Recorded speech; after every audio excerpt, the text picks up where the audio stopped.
rapport à la question, j'ai un problème d'identification de ce que je rencontre, du mal à identifier l'ADN, en regardant l'œil du sujet. Déjà par rapport à cette perception-là, pourquoi? Bah, je dirais que déjà, il faut pas voir ça comme une faiblesse ou comme, une incapacité à percevoir. Le fond, c'est que s'il prend cette information, il faut qu'il la considère comme telle. Ça veut dire que ce qu'il perçoit n'est peut-être pas la bonne chose pour lui à percevoir.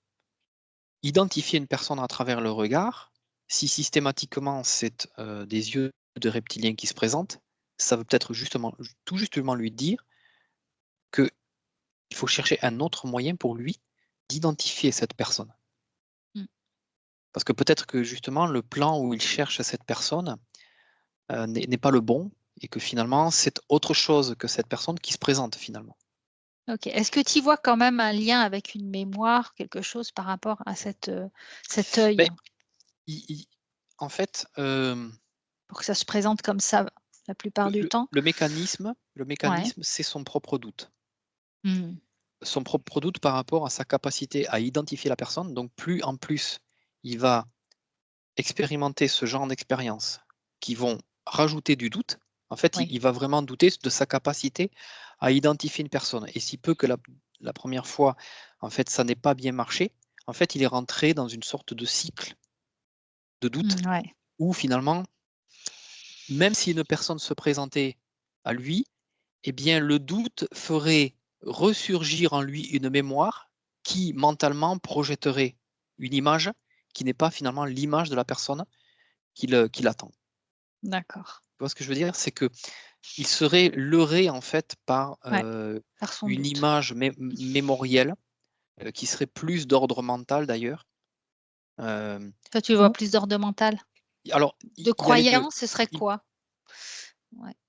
Par rapport à tout ce qu'on a dit, il y avait en lui, il y a peut-être encore en lui, mais des choses qui sont en train de se purifier, de se nettoyer. Mmh mh. Cette peur, cette mémoire li qui génère la peur par rapport à certains plans de fréquence Oui. et que donc une manifestation d'une entité qui, même si elle n'a pas été appelée, serait dans son champ de perception, dans son elle pourrait se présenter à lui et attirer son attention. Parce que elle ferait cette entité, pardon, pourrait émaner une vibration qui ferait résonance avec cette mémoire en lui et qui attirerait aussi son attention, Ouais. sans qu'il s'en rende compte, en fait. Parce que c'est tout simplement pour qu'il prenne conscience que quelque chose aussi en lui est là et vibre en résonance avec cette entité-là. C'est pas vraiment qu'il a besoin d'aller voir cette entité ou de la percevoir, c'est de comprendre que lui-même n'est pas forcément totalement dans la bonne fréquence pour appeler la personne. Donc c'est D'accord. plutôt une façon pour lui de se jauger à ce moment-là et de s'apercevoir qu'il peut donc monter en fréquence. Ou à ce D'accord. moment-là, il peut aussi essayer d'appeler la personne sur un autre plan, de faire venir à lui une partie de lui plus haute en vibration. Tout à fait. Et Ouais. là, ça lui permettrait également de se jauger à lui par rapport à ça. Est-ce que lui-même est au même niveau de fréquence que la personne qu'il appelle ou est-ce qu'il se sent en dessous? S'il se sent en dessous vibratoirement parlant, c'est qu'il doit si la personne lui permet d'observer chez elle un plan en fréquence plus haut, c'est aussi pour que lui, ça lui montre la possibilité de la rejoindre dans ce plan de fréquence-là. Ouais. Tu vois? C'est comme une aide mutuelle. C'est je t'appelle et si je t'appelle et que je te vois là, plutôt que de te faire descendre à moi, je vais monter. Parce que si je te perçois dans ce plan, c'est que je suis capable d'y aller. OK. Donc, hem, déjà, regarde, il prend conscience dans le subtil aujourd'hui de cette information-là. est-ce que tu sens que cette mémoire a besoin d'être vue ou bien c'est juste le La mémoire, mécanisme qui est important? oui, la mémoire, on l'a plus ou moins évoqué, hein. C'est lié aussi à toutes ces expériences, c'est Ouais, lié à des croyances aussi de ses plans, mais chose qu'il est quand même en train, et puis en plus il nous l'a évoqué tout à l'heure, de déconstruire, oui, ouais, si tu veux, par rapport à sa position lui-même, par tout rapport à à fait. certaines entités. Mais que malgré lui, on va dire, il y a des choses qui ont infusé en lui par rapport à Mmh. toutes ces entités, et tout ce qu'on en dit, tout ce qu'on raconte, qui ont laissé des traces. Donc il faut aussi, mais tout ça, c'est nécessaire en même temps. Ça lui sert De de jauge? moyen, ouais, de Mmh. jauge, de se percevoir, et qu'à un moment donné, en fait, justement, lorsque il appellera une personne, et que spontanément, il percevra ses yeux et la profondeur de ce qu'il y a derrière, ça sera le signe qu'il aura passé lui-même un palier. Alors là, il parle des yeux, l'identification par les yeux et l'ADN. Qu'est-ce que tu peux lui proposer comme autre manière d'identifier? Parce qu'il y en a plusieurs. Oui, alors effectivement, je dirais que en premier lieu, ce qui se présente la majorité du temps, je ne vais pas dire que c'est tout le temps, mais la majorité du temps, c'est le visage. C'est un moyen d'identifier. Mmh. Hem, le regard, effectivement, en fait, il ne faut pas voir les yeux, il faut essayer de rentrer. Rentrer à travers le regard, et essayer de voir jusqu'à là où ça nous amène. Mmh. S'il arrive à pénétrer, à l'intérieur de la personne, il va se connecter avec, partie plus subtile, plus intérieure. Après, la vibration du cœur, là, ça me montre la vibration du cœur. Il va appeler une personne, il peut passer par plusieurs, systèmes de visualisation, d'identification, le regard, mais si ça lui parle pas, OK, il efface de lui cette perception. Il fait même, il lui demande Écran blanc. que écran blanc, de ne pas montrer son visage et de montrer autre chose de cette personne. Mmh. Cette personne elle a une vibration. D'abord, elle a presque une vibration corporelle. Une fois qu'il a détecté cette vibration, après ça, c'est une histoire aussi de lui avec lui-même. C'est quelle est sa sensibilité à percevoir la vibration d'une personne. Et ça va se faire par, il doit se tester. Il doit se tester. Ça va se faire par la pratique entre télépathes, entre personnes. Voilà, c'est, au travers d'explorations introspectives où chacun doit s'observer. C'est quasi, tu peux pas passer à côté de ça, si tu veux. Il faut se réunir entre télépathes, et grâce à un autre télépathe qui lui-même sera là en conscience et en présence, et se sera rendu disponible à être perçu. Il faut que là, il apprenne de cette personne-là comment il la ressent dans le subtil. Est-ce qu'il va réussir à lire l'image, l'empreinte vibratoire de la personne? Est-ce qu'il va réussir à se connecter avec le cœur? Même là, il peut y avoir des perceptions qui sont visuelles, il peut y avoir des perceptions qui sont vibratoires. Il va sentir en lui comme une évidence. C'est toujours ça, en fait, c'est l'évidence de la chose. Donc à découvrir vraiment la manière dont il va percevoir Oui, la ça personne. ça s'apprend vraiment, parce que de la même façon qu'il est peut-être, perceptible à certaines entités. Pourquoi? Parce qu'elles émanent une vibration qui instantanément lui donne un renseignement quant à cette, entité-là. Beh, de la même façon, pour un être humain, il doit faire de la même façon. Savoir vibratoirement identifier l'autre, au-delà du regard. Avant même toute identification, c'est d'abord savoir où vous êtes. Il faut réussir à identifier le palier sur lequel vous êtes, avant même de chercher Mmh. quelconque personne. Parce que là, si vous ne savez pas où vous êtes, 99 de chances que vous vous ferez manipuler. Voilà, Mhm. ça c'est une évidence parce que le plan de l'astral nous appelle très facilement. Et si on ne fait pas attention à sa vibration, à sa connexion et là où on est, Mhm. après on se fait leurrer complètement. Et notre façon de travailler avec cette technique, c'est Mhm. d'aller toujours au plus haut de la fréquence que je peux aller sur le moment. Donc on vise toujours, je dirais, l'énergie de la source, aller se connecter, se ressentir, ressentir cette énergie-là. Et même ça, même cette énergie-là de la source s'expérimente, parce qu'on sait aussi qu'il y a de fausses sources, donc il faut aussi les rencontrer, il faut arriver Mhm. à les jauger, à les mettre à leur place et voir qu'on est capable d'aller au-delà. Mhm. Et Ouais, et il faut les prendre vraiment comme des euh, informations. ouais, des informations qui nous permettent d'avancer et non pas comme quelque chose de De mal bloquant. ou de Mm, négatif ou qui tout va à fait. nous empêcher. Au contraire, hein. C'est parce que l'on fait cette expérience-là, par exemple de fausses sources ou d'énergie qui peuvent nous faire baisser en fréquence, que l'on on fait ce travail eh bien de s'observer, de prise de recul pour voir sur quel niveau vibratoire on est. Et grâce à ça, après, on a ces réflexes-là et on sait que si on baisse en fréquence, eh ben, on le ressent. Et donc, on se dit, OK, là, j'ai baissé en fréquence, je prends l'information si j'ai besoin de prendre une information et après, je remonte en fréquence. Donc, c'est vraiment une histoire. Le télépathe, c'est vraiment savoir naviguer entre différents plans vibratoires, Mhm. différents taux de fréquence, mais qu'il ait toujours ce recul de se dire, OK, je sais où je suis.